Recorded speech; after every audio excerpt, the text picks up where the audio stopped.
Good morning, Karen. Morning, Joe. You ready to do this? I am. Let's go. Let's do this. Woo! Yeah. Good morning, Ray. You're holding the door for us. Thank you. Hey, Ray. Let's get the show started. Let's go.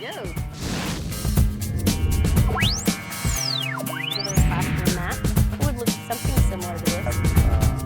You have several views you can choose. Hi, I'm Karen. And I'm Joe. Welcome to our app show called What's Happening? And today, in today's episode, we're going to be talking about iBooks. And iBooks is a really cool app that comes with the iPad. And it allows you to go to the store, right, and purchase books, textbooks, whatever you can on the store. It's probably the easiest one to shop for books, free books, textbooks, novels, whatever, and put them on your iPad so you can read them later. And also has a functionality where you can, if you go to the internet and you find some PDFs, you can put them on your iPad to read them later. But we'll show you in a little bit. But right now, Karen is going to show you some really cool things you can do with the iPad to begin with. All right, so I'm going to go ahead and connect my iPad very quickly. We are using a program called Reflections so that we can share our apps. And unfortunately, I have a little glitch. I'm not connected to the same Wi-Fi. So let me go ahead and connect myself. Minor glitch. That's the way Reflections works. You have to be on the same Wi-Fi connection. So there we go. And now I should be able to connect. There we go. Like magic. Like magic. And voila, you will see my iPad, I think. There we go. All right, so since we're going to be covering iBooks, that app is basically the app that comes with your iPad. It's free. It's already there when you purchase it. So I'm going to go ahead and launch my iBooks app. And immediately, when you first have your iPad, you're going to go to a blank bookshelf. On my bookshelf, of course, I've been collecting books and buying books and downloading free books. That's my favorite part. So I have quite a few books here on my bookshelf. The first kind of book I want to share with you are the picture books. Those are what a lot of our elementary school children really enjoy reading. Of course, our middle school, high school, they like picture books as well, and even some graphic novels. So let's see. I'm going to go to a book that I actually got for free, Digger the Dinosaur, once upon a time. It's not free anymore. And you can see that just like a regular picture book you would check out from the library, it has beautiful colors, right? And I can read the words. I can also change the orientation of my iPad here. So you can see that it's really easy if it's a 2-year-old, 5-year-old reading the book. It doesn't matter if they hold their iPad upside down. It's going to adjust. So what I'm doing right now is I'm flipping my iPad. And it's just readjusting. So it's really great. You can't flip your book upside down. It's going to auto-adjust for you, so that's really nice. This picture book is kind of special compared to other picture books. You know, a normal picture book that you download in the iBook store just has pictures, words, great books. If you go to the library, pictures, words, someone has to read it to you. But also in the iBook store, something that they launched kind of recently were read aloud books. And those are books that incorporate audio as well. So it's really great if you have a center in your classroom or a child who really enjoys listening to the story. If I tap on my book just one time, I have options that appear on the top. If you look over on the right-hand side, you'll see that there's a speaker. And if I go ahead and just tap on that speaker, I have the option of listening to my story. So here it says turn pages manually, or I can do that automatically. All right, for this case, I'm going to turn it manually. And I just click start reading, and you're going to be able to hear the audio for this book, complete with sound effects, the change in voice, inflection. Digger looked at Stego. Stego looked at Digger. Can't I play? Digger asked. No, said Mama Sore. Your room is a mess. So this is really nice. Again, a nice option for books, something that's great within the iBook store. This book actually, like I said, a couple months ago, I was able to get it for free. It was the first in the series of Digger the Dinosaur.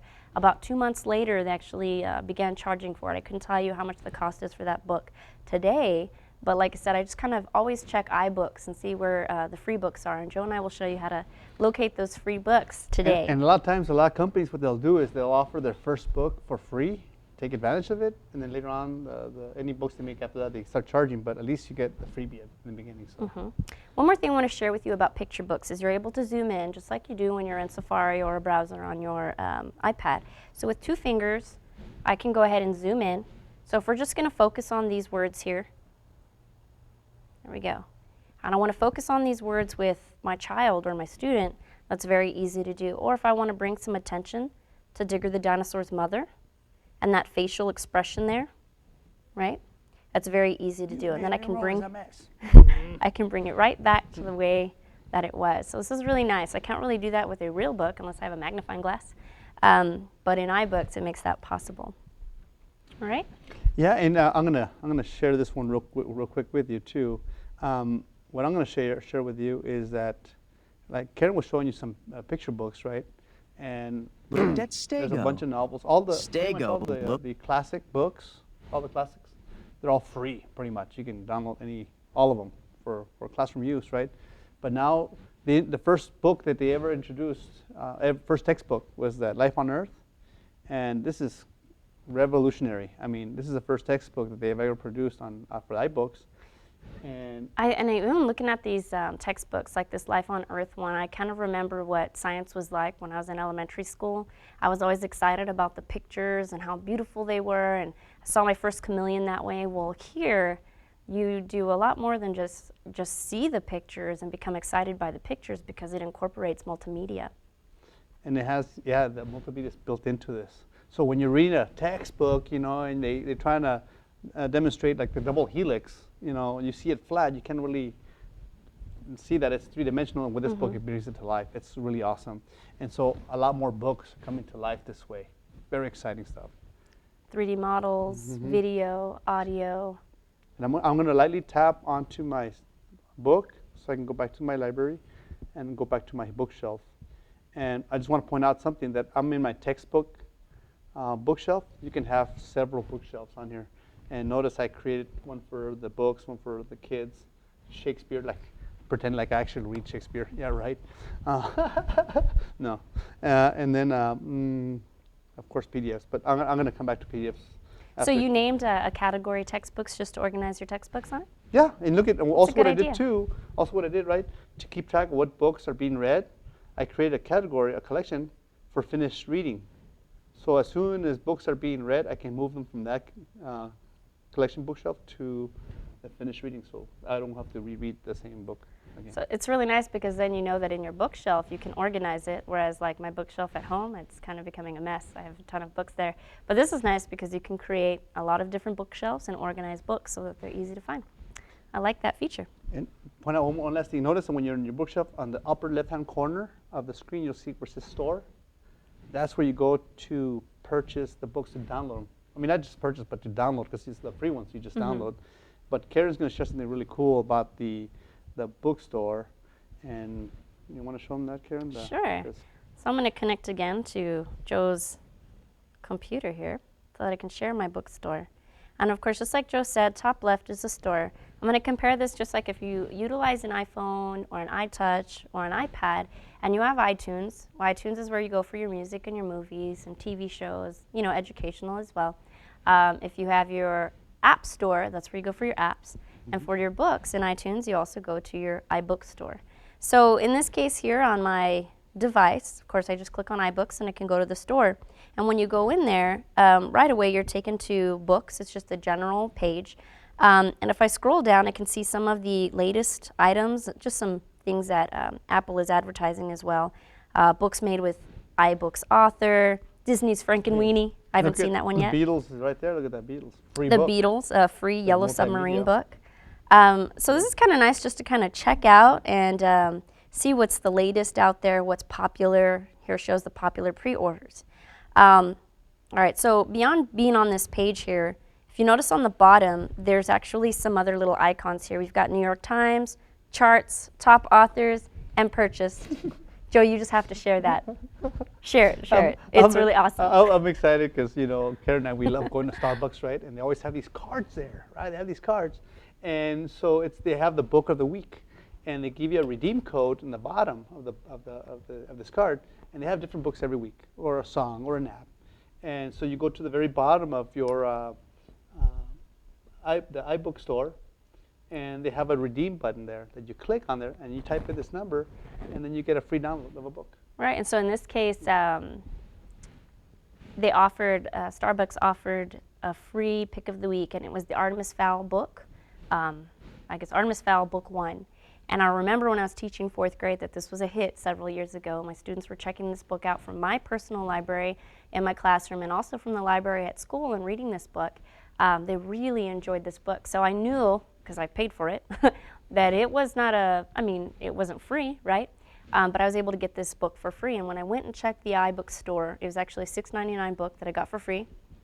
Hey! So I was very excited about that. And when you're an educator, that's always great. So another reason to stop off and get your coffee, get out of your car, go check out what the pick of the week is, and you might find something that you can use in your classroom.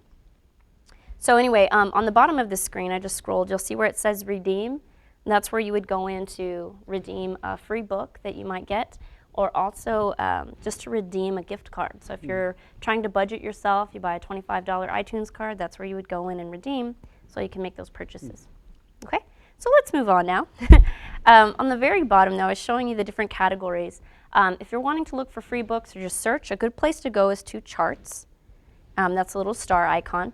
And you'll notice in the top left, there is now a button called All Categories. So I'm just going to click All Categories. And of course, as an educator, sometimes you're going to be looking for a specific type of book, maybe a biography. Maybe you're going to look for books that are just for children and teens. Maybe it's a book that you're sharing with your students right now. So I clicked on the children and teens category. Notice the free column on the right side. And right away, what comes to Joe's mind? Free books, not the paid ones. Yeah. And there's that The Beatles Yellow Submarine book. It's fun. Kids will like it. I haven't read that one. So here under children's and teens, you'll notice that I'm able now to search and scroll through the free books and download. Of course, I always recommend, before you share these with your students, pre-read it, check out the content. If you're in the children and teens category, you're probably safe, but in some of the other categories, make sure you read the books before you have them available for your students, okay? And just to download a book, like for instance, a Very Wimpy Kid, I could click on free now, I'll get the review here, free, and then click on get book, and I can download that book for free. I do know that a lot of our high school students are studying specific authors. And so if I wanted to, I could look up William Shakespeare and do a search here for the author as well and see what books are available and are they free. And so now while I'm searching, you'll notice that Romeo and Juliet is in here by William Shakespeare. It's a free book. And you notice most of them are free. I mean, because like we were saying earlier, the classics are all free. And I can download that book now to my library. There we go, and I'm going to hit cancel here because I'm not going to enter my password in right now. But there we go, very easy to download that book for free. And this what's cool is that as soon as you download a book, it goes straight to your bookshelf. There's nothing else to do. When you work with Kindle or Nook, one of the other ones, you have to go to the website and purchase it. And then you have to open up your app and then download it. It's kind of a mess, but iBooks just makes it nice and clean. Right. And so now what I'm going to do is I'm going to click on all categories, and it's kind of like I'm going to click there we go. I was going to click on all categories to get out, but that's not the right way out. I'm going to go ahead and go back to books on the bottom. And then now on the top left, I should see my library. So I can get back to my bookshelf. And you'll see that I have Macbeth downloaded. So I'm going to go ahead and open up Macbeth. There we go. And I want to share a novel with you next, okay? Now, I'm on page 16 of 237. I'm going to go ahead and on the top left, click on those bullets. And that will actually bring me to the chapters. And what I love about ebooks is that I'm able to go to a page very easily because they're linked. So I see here that scene 5 is on page 48, and if that's where I'm at, all I have to do is just with my hand, click on scene 5, and it automatically takes me to page 48. I'm in scene 5, and I can begin reading. There are lots of advantages here to ebooks, and being a learner, or let's say an independent learner. But in this case,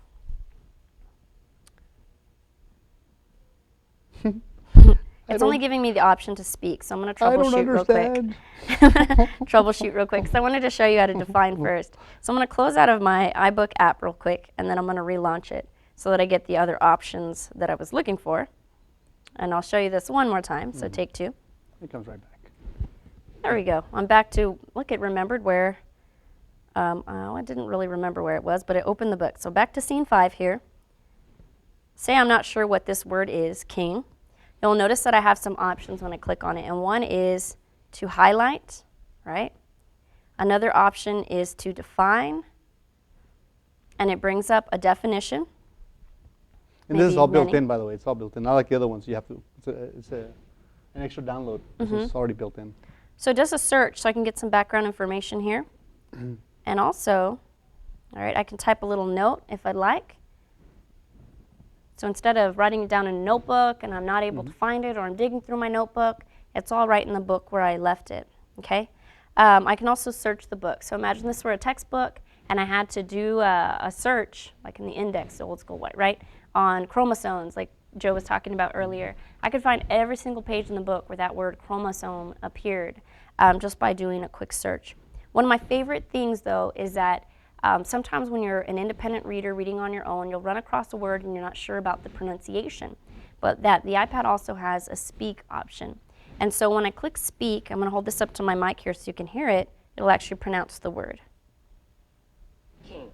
You can even change the dialect to like Australian or a British accent. Right. Awesome. Smashing. So those are awesome tools, but that's not it. Okay, there's more. There's more. Bloody tool. If you actually look at this book, this novel, tap one time, on the top right, you're going to see a little A and a big A. And this is where I can go to change my fonts, my style, and my theme. And so if I go ahead and I'm just going to basically click the smaller A and watch what happens. My text is now smaller, all right? So you can trick your child or student and say that the book is now only 100 pages long instead of 237. Or, of course, increase the font size, and this would be good for certain learners that would respond well to larger text, okay? If I click on fonts, I can change the font. Maybe if it's easier for you to read with the Saravec here, then I can change that font. And also theme.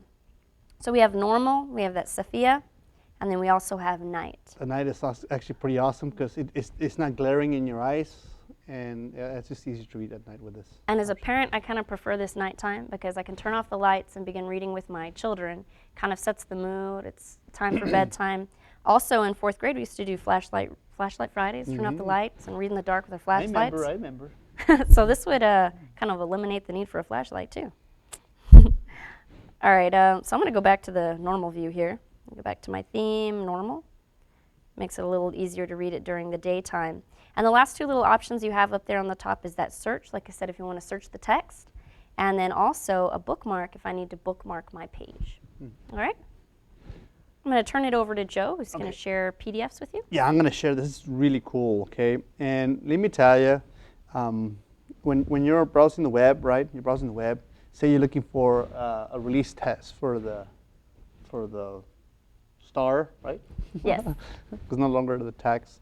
But say you go in and normally they release those tests on PDF, and you want to put it on your iPad so you can check it out later. It'll save it into iBooks automatically. But I'm going to show you the calendar, for example. So when you go to the EPISD website, right? It's an example. On the right side, I go to instructional calendar. Okay, I went to the wrong place. It's my weenie fingers. And so then on the right side, I click one more time on the, and so this shows me the PDF and looks really crisp, really clean looking. I mean, what you're seeing up there on the screen, it doesn't do it justice. It looks really good on the iPad. But if I tap on the PDF, on the upper right-hand corner, you see where it says open in iBooks, right? And so if I tap on that button, it automatically gets a copy and downloads it and puts it into your iBooks so you can read it later. And then you get the option of zooming in, zooming out, so you can really see when the next day off is, right? Yay, when is our next day off? Ah, boo, it's not till November. Bad idea. Some other ideas, like if you wanted to go ahead and have your TEKS always accessible on your iPad, you could open them up, open that PDF, save it in your iBooks, your Bloom's taxonomy, your depth of knowledge chart, a lot of different resources that you might utilize in the classroom during instructional time. You'd have it available on your iPad right when you needed it because it would save within your iBooks. See, this is a relic stuff. There you go. Very cool. Anything else there? I think that's it. I hope that you see what a resource iBooks is, and that again you can find free materials you can utilize with your students, One thing I did want to share that I've noticed as I'm going to classroom, not everybody has reflections and can fancily, let's say, share their iPad with their class. And so I've noticed that a lot of teachers are utilizing their document camera or their Elmo, and they're just setting their iPad underneath and projecting it to share with the class, plugging in the speakers, and they're able to, like I said, share the screen of their iPad with their whole class, share their books, and it's working out very well. Thanks Thank for you. joining us. Bye. Another classroom map. It would look something similar to this. Yes, several pieces of computer, right?